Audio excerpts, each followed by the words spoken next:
આ સંજીવ ભટ્ટ એ છે કે જેમણે 2002ની અંદર પ્રધાનમંત્રી નરેન્દ્ર મોદી સામે 2002માં જે હુલ્લડ થયું હતું એમાં આરોપો મૂક્યા હતા અને ગુજરાત હાઈકોર્ટની અંદર અરજી કરી હતી।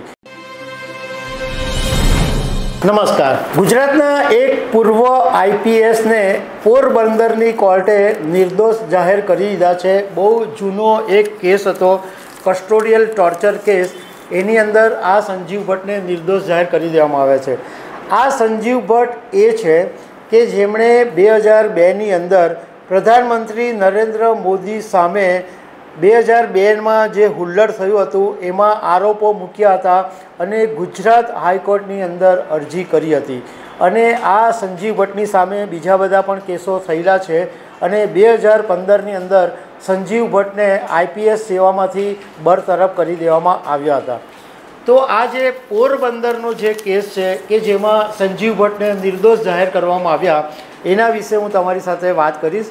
મારું નામ રાજેશ શાહ છે અને તમે જોઈ રહ્યા છો ગુજરાતના સૌથી મોટા ડિજિટલ ન્યૂઝ પ્લેટફોર્મ ખબરછે.com। પોરબંદરની કોર્ટના additional chief judicial magistrate Mukesh પંડ્યાએ શનિવારે પૂર્વ આઈપીએસ સંજીવ ભટ્ટને આઈપીસી કલમો હેઠળ તેમની સામે જે નોંધાયેલા કેસો હતા એ પુરાવાના અભાવે એમને નિર્દોષ જાહેર કરી દીધા છે। કોર્ટે એમ કીધું છે કે ફરિયાદ પક્ષ પુરાવા આપવાની અંદર નિષ્ફળ ગયું છે, પુરાવા પુરવાર થઈ શકે એવા નથી।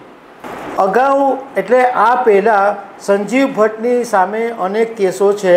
એક તો જામનગરની અંદર કસ્ટોડિયલ ડેથ કેસની અંદર આજીવન કેદની સજા એમને કરવામાં આવેલી છે અને 1996ની અંદર રાજસ્થાનના એક વકીલને ફસાવવા માટે ડ્રગ્સ રાખવાના કેસમાં 20 વર્ષની જેલની સજા પણ એમને ફટકારવામાં આવેલી છે। એ પાલનપુરની કોર્ટે ફટકારેલી અને સંજીવ ભટ્ટ અત્યારે રાજકોટની જેલમાં છે।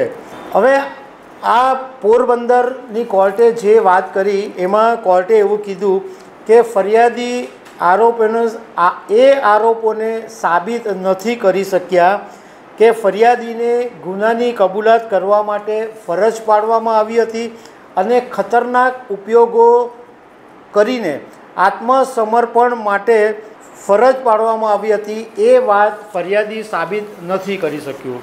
કોર્ટે એ હકીકતની પણ નોંધ કરી છે કે એ સમયે આઈપીએસ સંજીવ ભટ્ટ જાહેર સેવક હતા અને એમની જ્યારે સામે આરોપો લાગ્યા ત્યારે એમના માટે જે કાર્યવાહી કરવા માટે આવશ્યક મંજૂરીની જરૂર હોય એ આવશ્યક મંજૂરી લેવામાં આવી નહોતી। એ વાતની પણ કોર્ટે નોંધ લીધી। હવે આ કેસની અંદર સંજીવ ભટ્ટની સાથે સાથે કોન્સ્ટેબલ વજુભાઈ સામે પણ ફરિયાદ થઈ હતી, પરંતુ એ પછી વજુભાઈનું અવસાન થયું અને એમનો જે કેસ હતો એ ખતમ થઈ ગયો। સંજીવ ભટ્ટની સામે આઈપીસી કલમ 330 મુજબ 330 એટલે એની અંદર જબરજસ્તીથી આત્મસમર્પણ કરાવવાની કલમ અને 320 કલમ લગાવવામાં આવેલી, જેમાં ખતરનાક હથિયારોથી ઈજા પહોંચાડવી એમ 2 કલમ લગાડવામાં આવેલી હતી। અને આ જે આરોપ છે એ નારણ જાદવ નામના એક વ્યક્તિએ લગાવેલો।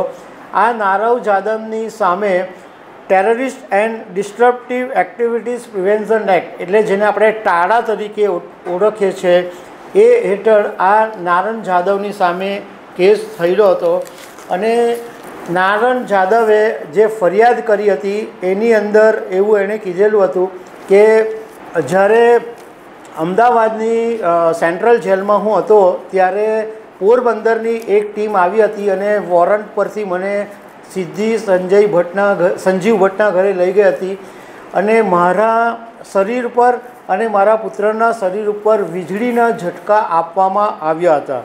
6 જુલાઈ 1997ના દિવસે મેજિસ્ટ્રેટ સમક્ષ આ નારણ જાદવે જ્યારે ફરિયાદ કરી ત્યારે એ ફરિયાદ પર કોર્ટની સૂચનાથી 15 એપ્રિલ 2023ના દિવસે પોરબંદરના બી ડિવિઝનની અંદર પોલીસ સ્ટેશનમાં સંજીવ ભટ્ટ અને વજુભાઈની સામે એફઆઈઆર કરવામાં આવી હતી।